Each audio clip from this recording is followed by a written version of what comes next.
parcial, acá no fue dicho, del THC. Las plantas que tienen una relación 1 a 1, y por eso es tan importante regular, porque el control lo tengo yo, Estado, y no las mafias. El mercado ya es libre y ya está regulado, pero por el narcotráfico. Vamos a estudiar los cannabinoides en sus riesgos y en sus daños, pero también tenemos que evaluar los daños de las políticas que alejan a las personas de su posibilidad de aliviar sus sufrimientos. Aquí la población vulnerable son los jóvenes, los niños, y es a ellos a quienes tenemos que proteger de todos estos daños causados por el consumo de esta sustancia. ¿Por qué es tan importante? Porque resulta que efectivamente estudios que nos ha presentado algunos de los que me antecedieron, bueno, pues dicen que efectivamente el daño a nivel del sistema nervioso central pues se da particularmente en aquellos que iniciaron su consumo en la adolescencia. Bueno, pues tenemos que considerar que el cerebro humano no termina su desarrollo sino hasta los 25 años. Y la edad de inicio en el consumo, como ustedes lo pueden apreciar en esta gráfica, pues es justo antes de esa edad. Es decir, antes de que el cerebro llegue a su completo desarrollo. Lo que no se vale, y es parte de lo que debemos estar muy atentos, es que hay anuncios, y esto lo sacó el New York Times, en la calle diciendo que es más seguro fumar marihuana que el alcohol o jugar fútbol, soccer, y que pueden ver con estos anuncios que pueden correr a toda velocidad. Aquí lo estamos acercando. Yo no estoy diciendo que sea más peligroso que el alcohol para manejar, pero lo que estoy diciendo que lo que está detrás de esto son poderosos intereses económicos para que se consuma. Porque sí se ha estudiado que una inhalación de marihuana de 3.5% produce niveles en suero equivalentes a los que descoordinan a la gente cuando toma el alcohol que el alcoholímetro no permite.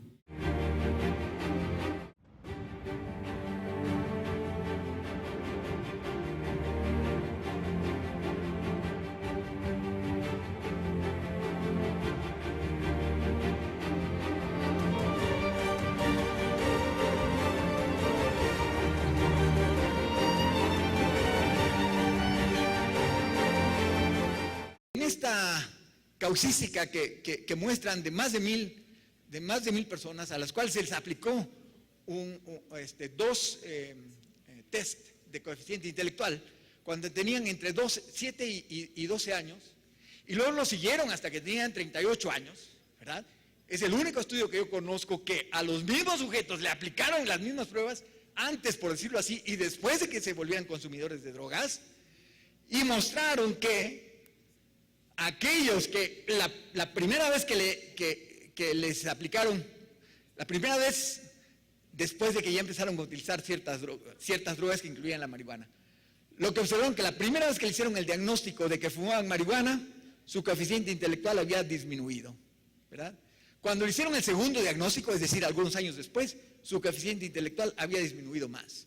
Y cuando le hicieron el tercer diagnóstico, que fue a los 38 años de edad, el coeficiente intelectual todavía había disminuido más.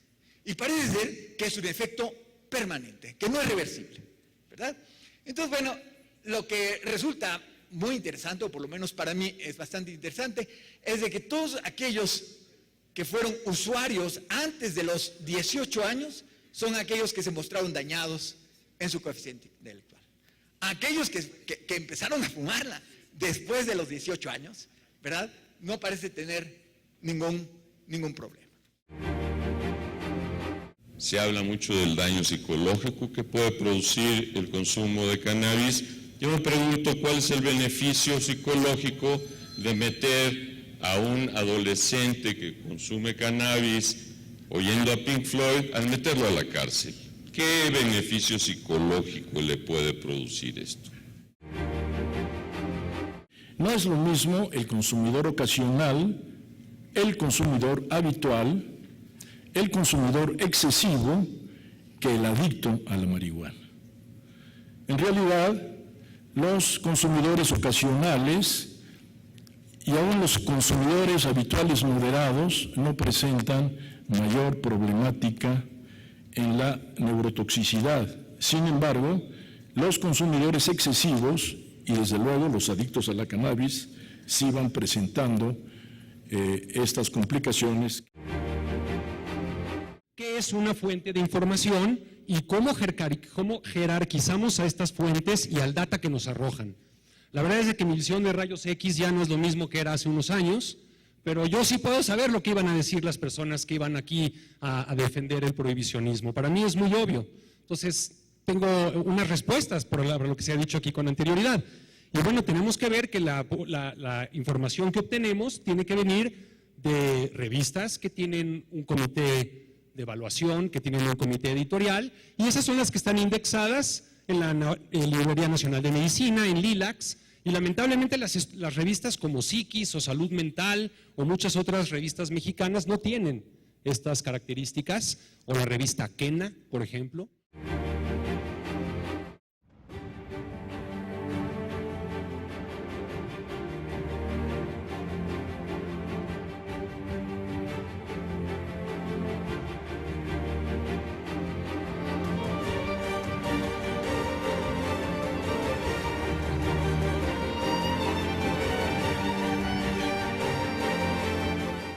En términos de consumo, lo que México tiene es un problema de drogas legales, no un problema de drogas ilegales. Hoy los problemas de nuestro país están centrados básicamente en alcohol y tabaco. Hemos llegado a un estatus más que delicado en la lucha que hemos emprendido en contra de las drogas, y que me lleva a una pregunta que parece fuera de lugar, sobre todo en un debate tan seriamente organizado, en donde uno de los temas, una de las mesas es el tema de legalización. Y no es la primera vez que me la formulo, pero la hago con el mayor respeto y con la mayor seriedad. De verdad, ¿no están ya legalizadas las drogas en México? La prohibición descansa en la idea de que criminalizar al usuario es un medio adecuado para proteger su salud. El problema de las drogas en este país tiene que ver mucho con el sistema de corrupción que vive todo nuestro país, y que no ha habido una verdadera política que ataque a las drogas desde su origen, desde sus causas, y que solamente se disfraza el asunto de los efectos de las drogas.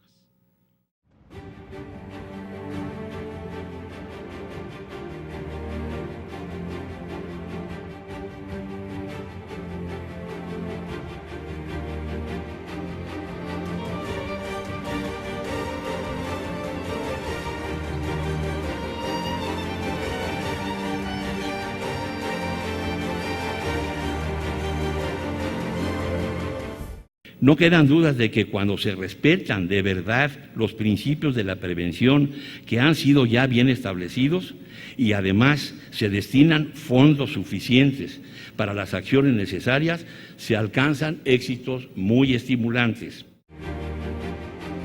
Si vamos al diccionario, fármacon, en griego, se refiere tanto a la medicina como al veneno. Y esto es muy importante porque tiene esa ambigüedad.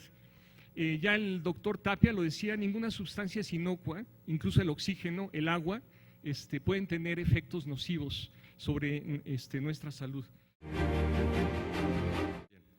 Voy a iniciar mi presentación con un comentario que escuché hace un par de semanas del doctor Julio Frenk, y él decía lo siguiente: los ejes que deben vertebrar una política pública fundamentalmente son dos: la educación y la salud. La educación es el futuro de nuestros jóvenes, la salud es el presente. Nosotros necesitamos saber a dónde derivar nuestros pacientes y a qué tipo de tratamiento. Vemos nosotros que algo que es muy importante es la atención de la comorbilidad psiquiátrica, y aquí está una revista que se llama Lancet, una revista importantísima donde nos habla y nos dice que la marihuana no es una sustancia inocua. Ojo, no estamos en contra de las drogas. Tenemos esta gráfica de factores psicosociales asociados con el consumo de drogas. Este es un modelo que explica cómo cada uno de los factores impacta al siguiente nivel y a su vez impacta al siguiente nivel también. cuando nosotros hablamos de reforma de política de drogas, nunca estamos anulando la posibilidad y la necesidad de contar con prevención, con tratamiento, con esfuerzos orientados a la reducción de esos consumos problemáticos, sino que además estamos pensando que esos esfuerzos se tienen que complementar también con acciones orientadas a reducir los efectos nocivos de esa criminalización y de esas políticas.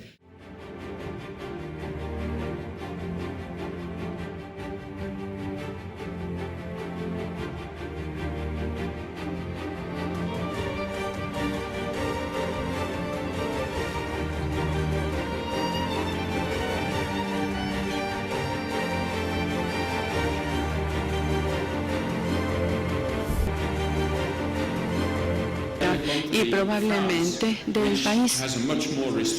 Francia, que tiene una política muy restrictiva, y también les tengo que decir que en Francia tenemos uno de los más altos consumos de cannabis. También, entonces, lo que dije al principio, hacedores de políticas, no es necesariamente lo que ustedes decidan lo que va a determinar los patrones de consumo, pero una de las realidades que nosotros enfrentamos en Europa es que cuando legalizamos o cuando cierto producto es legal, la tendencia del consumo de esa sustancia va a subir. En el momento en el que hacemos algo ilícito, baja el consumo.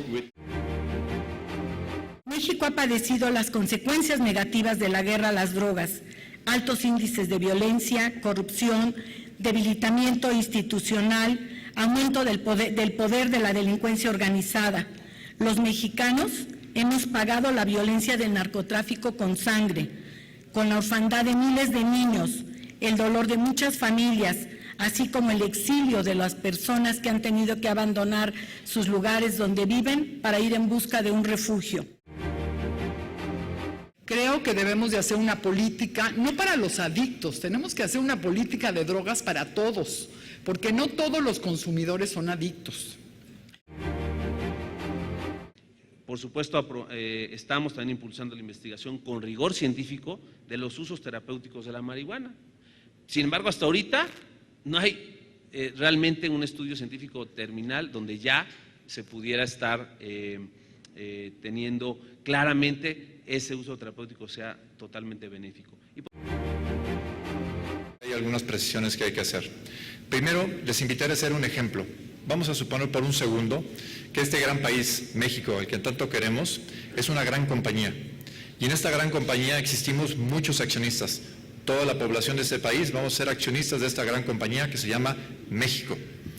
Lo que vamos a hacer es que les vamos a pedir a quienes fomenten y quienes hayan apostado a la política prohibicionista que nos rindan cuentas y nos digan cómo han utilizado nuestros recursos durante los últimos 50 años y que nos digan cuáles han sido los resultados, cuál es la rentabilidad que tiene esa política prohibicionista en la vida de nosotros los accionistas de esta gran compañía México. Les aseguro que tendríamos que correr a todos los administradores.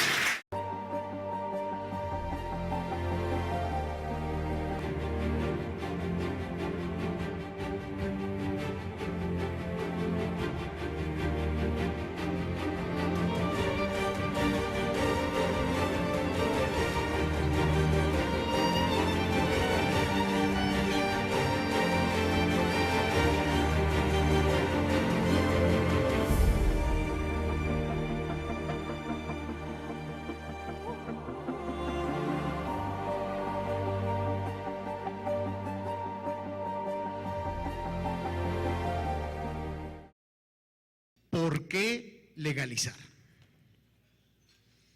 Bueno, simplemente porque después de décadas y décadas de una política prohibicionista, después de ingentes recursos, después de una cantidad impresionante de vidas, 70,000 nada más el sexenio pasado y solamente en México, después de sacrificios muy notables y muchas veces, ya no diría yo grandes, diría yo esotéricos, el consumo de drogas ha aumentado.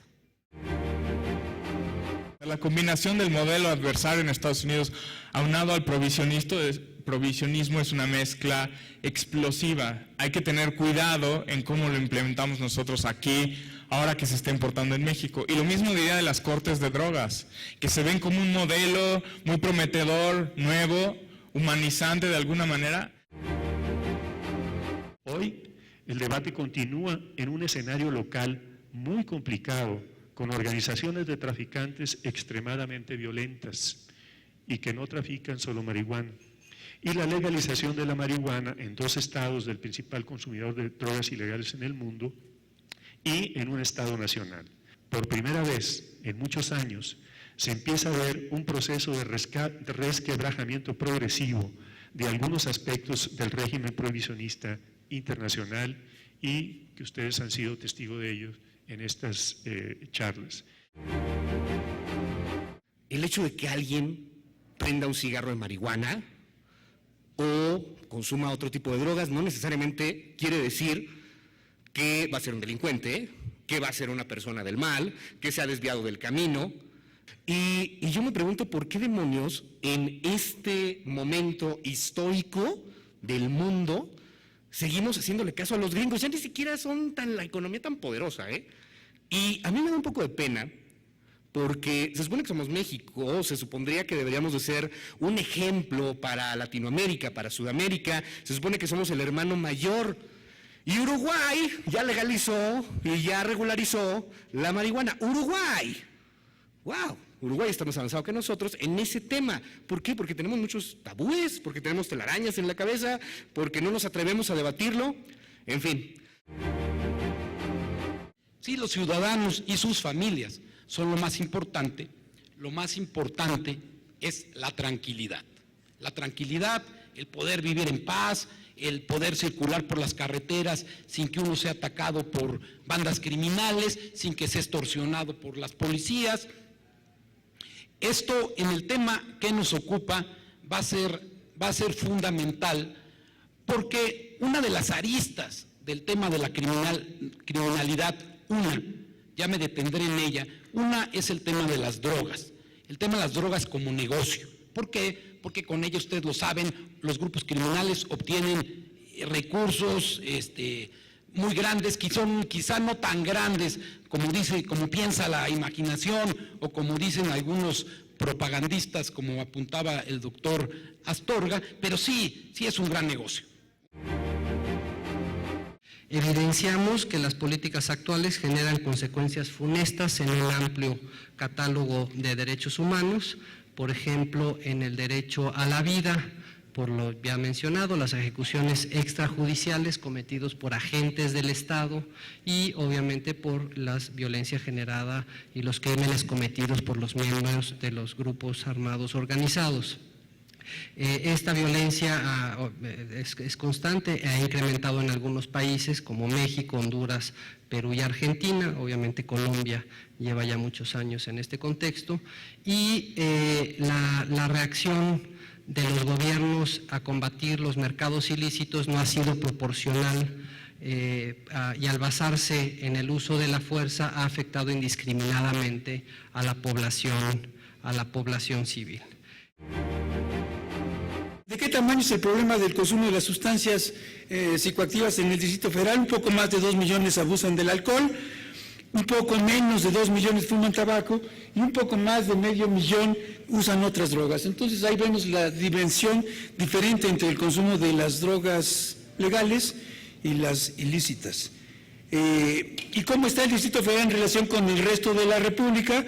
Pues a excepción de que los hombres en el Distrito Federal abusan menos del alcohol que en el promedio nacional, y eso debe ser ya resultado de los 12 años consecutivos de aplicación del alcoholímetro, ¿sí? Las mujeres en el Distrito Federal abusan más del alcohol que en el promedio nacional. Aquí hombres y mujeres fuman más tabaco, se inhalan más psicoactivos volátiles, se consumen más drogas ilegales y más drogas médicas. Las drogas evidentemente son un grave problema de seguridad nacional, pero despenalizarlas tampoco acabará con el crimen organizado que ha crecido en complicidad de muchas autoridades y cuya raíz está en la corrupción de las instituciones, en la violencia de los métodos persuasivos del crimen organizado, en lo inaccesible de sus fortunas y por supuesto en la ausencia de un verdadero Estado de Derecho. Sin embargo, puede contribuir a restarles margen de acción a estos grupos y a desarticular una de las vetas importantes de su negocio. Evidentemente, las drogas también son un problema de salud y la satanización del tema junto a la mala información de que disponen los jóvenes lo agravan. Pero no nos engañemos, cualquier sustancia en exceso